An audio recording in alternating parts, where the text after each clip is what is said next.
哈哈！亲爱的开拓者，新年好！不管各位的世界是否有年节的概念，总之祝您今年、明年每一年都好。欢迎来到崩坏星穹铁道新年特别寄语节目，我是你们的好朋友吉米。开拓者，新年好！今天的演播厅可太热闹了，欢迎各位老师们。今天是2024年的最后一天，几小时后我们就将迎来2025年了。在这特别的日子里，列车组的配音演员们也有些话想要对大家说，先请他们做一下自我介绍吧。嘿，你来啦！嘿嘿，那小蛋糕也给你带了一份，今天就不锻炼了，要帮我保密哦。开拓者好，我是3月期的配音演员诺亚，也是本作的配音导演之一。非常高兴能在2024年的最后一天跟大家见面，欢迎诺亚老师，欢迎！谢谢。今晚首页要来一杯咖啡提提神吗？放心，这次是列车长泡的。开拓者好，我是配音演员林英素，在本作中为姬子配音，同时也是本作的配音导演之一。欢迎素素老师，欢迎！谢谢大家。灵感总在夜晚时敲门，我有预感，今晚不会缺好点子。大家好，我是为瓦尔特配音的彭博，嘿嘿，我也是本作的配音导演之一哦，嘿嘿嘿嘿嘿嘿，欢迎彭博导演，谢谢。哎，怎么没有人喝倒彩啊？今天也是难得3位导演聚齐了，不过今天3位导演可以休息一下了，把控全局的任务就交给老吉我吧。好，让我们继续。哎，放礼花又要把车厢搞得乱糟糟了吧？真拿你没办法，等会儿要一起收拾吧。开拓者好，我是帕姆的配音演员蒋丽，欢迎蒋丽老师，欢迎蒋丽。今日所见，就不记录在智库了，你放心玩吧，不用有顾虑。开拓者好，这里是单横的配音演员李春印，接下来的一年，请继续多多关照喽。欢迎李春印老师，欢迎春印，欢迎！辛苦了，就把今天当作休息日，好好放松一下吧。大家好，我是星期日的配音演员徐翔，很高兴和大家见面。星期天万岁！欢迎徐翔老师，谢谢。一起跳支舞吗？曲子就选你正在心里哼唱的那首，怎么样？开拓者好久不见，我是黑天鹅的配音演员杨梦露。欢迎梦露老师，欢迎梦露姐。谢谢大家，谢谢。聊聊我眼中的角色。我先来。哦，我先来。那姬子是开拓者旅途开启之时最初的引导者，也是大家最为熟悉的一位领航员啦。他给人一种阅尽千帆的从容感，哪怕宇宙爆炸都能够气定神闲的喝咖啡。当然，他泡的咖啡那好喝得很呐，没什么他解决不了的事情，可能这也是他的科学家的身份对他气质的影响吧。说到气定神闲和从容啊，列车上还有一位因为寡言而看起来很稳重的角色哦，那一定就是单横了。不过我所理解的单横啊，并不只是看起来稳重，他看似沉默，但我认为他实际上是在思考，是个低调又内向的百科全书式人物。当基子和瓦尔特不在场的时候啊，就会变成团队中靠谱的小大人。虽然曾背负过沉重的命运，但列车上的每一位成员都在温暖着他，也让他在自己选择的道路上更加坚定地前行。话说回来啊，一个家里除了安静沉稳的人，自然还得有些热情开朗、活泼、朝气蓬勃的人才会有人气儿吗？啊，你直接报小3月的名字得了。你怎么就觉得我不是在说开拓者呢？开拓者最大的特点难道不是幽默、诙谐、帅气吗？啊，好。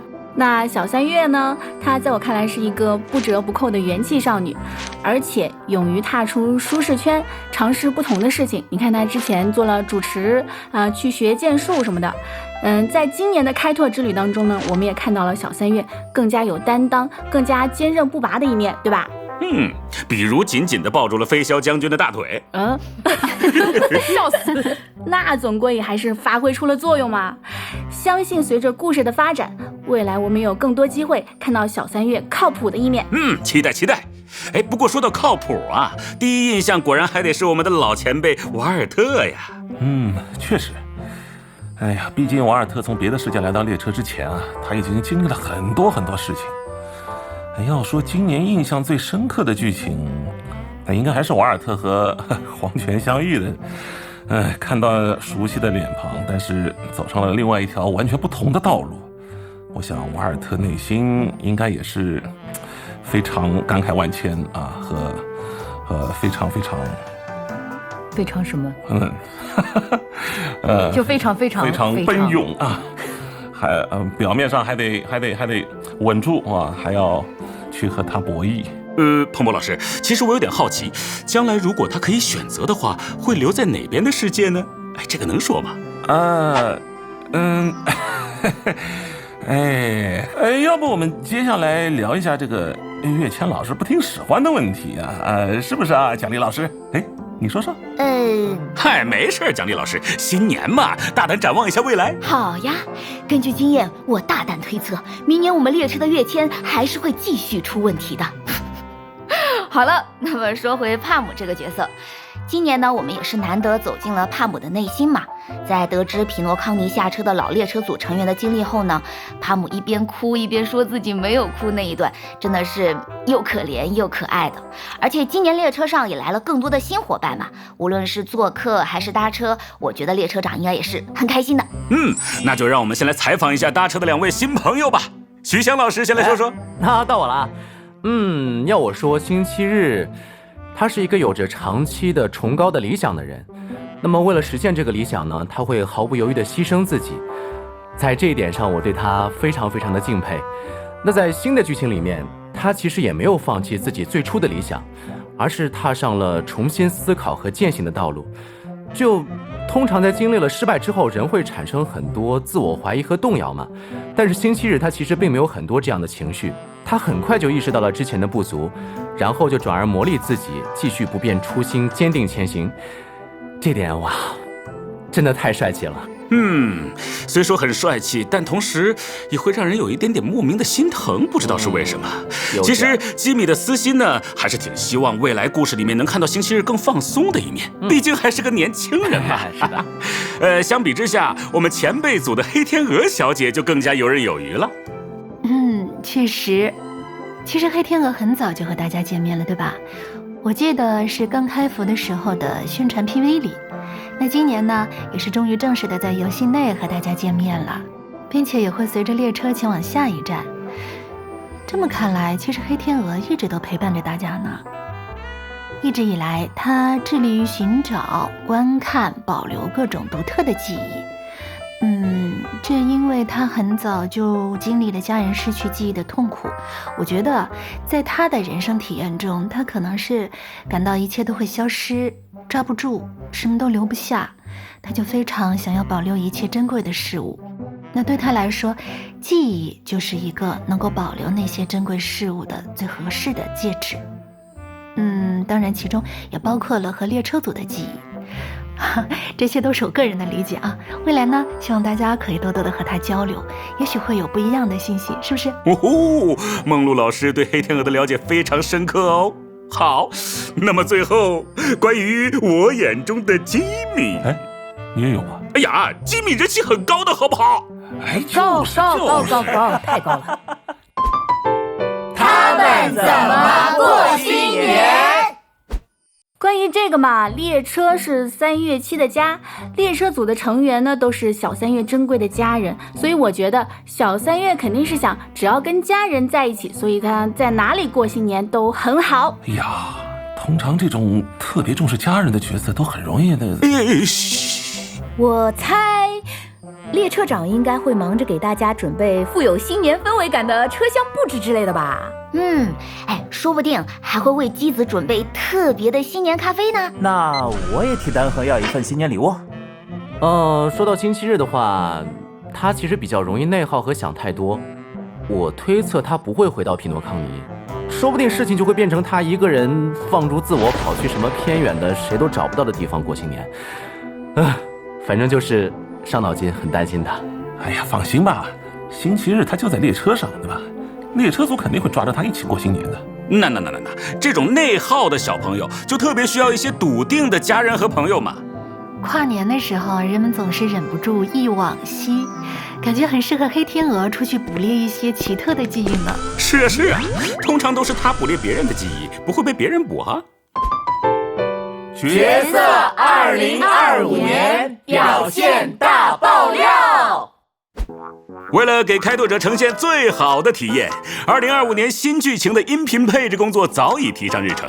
各位配音老师也都提前熟悉了下一阶段的台词，能不能给我们透露一下2025年角色们会有什么重大表现？你们都听我说，3月期新的一年会，比如真的很有一些什么。哇！至于列车组和开拓者呢，则是要继续，那就可以把新的继续让。真是没想到。那机子的话呢，基于我目前了解到的信息啊，它将带来为大家众所期待的。真的假的？单横除了一如既往致力于丰富智库信息外，还会带你去寻常中的不寻常。2025年，列车长会带领大家跃迁到，想必是不会那么顺利的。哇，不得了不得了！哎呀，吉米也想去呢。到了，星期日2025年要做的最重要的事是，那你看看，黑天鹅方面可能会有比较之类的。哇，听你们说了一通，2025年快来吧，迫不及待了。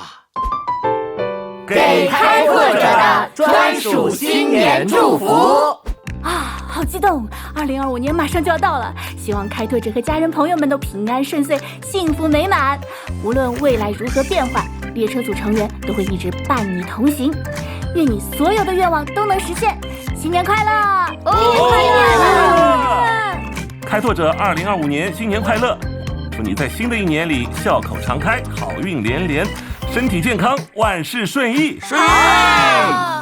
希望开拓者的2025年充满了希望和美好，所有的期待都能如愿发生跟所有的烦恼说拜拜，跟所有的快乐说嗨。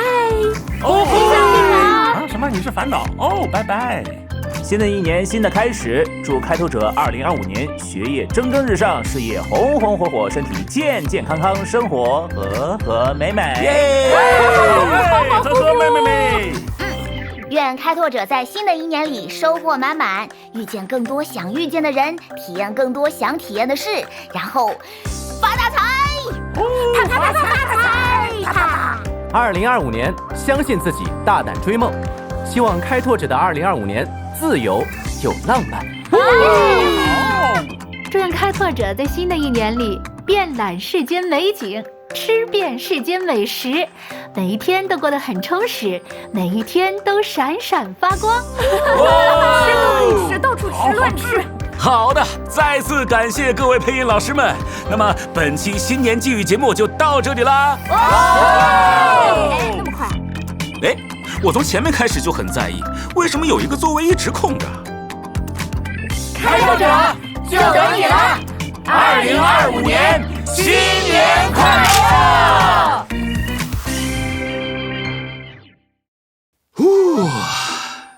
今年就下班收工了。哎呀，无人的演播间还是有点寂寞呀。窗外。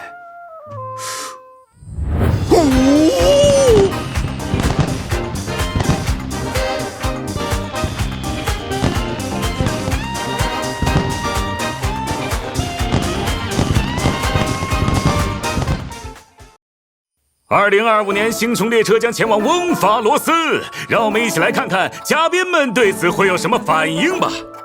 第一个问题，对于即将开始的翁法罗斯之旅，大家都做了哪些准备呢？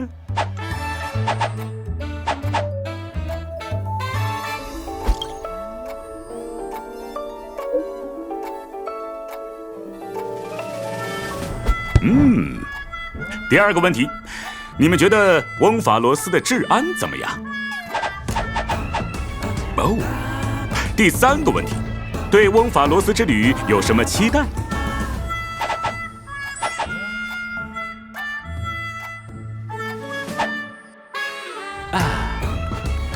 最后一个问题，如果昼夜颠倒，你想要做什么？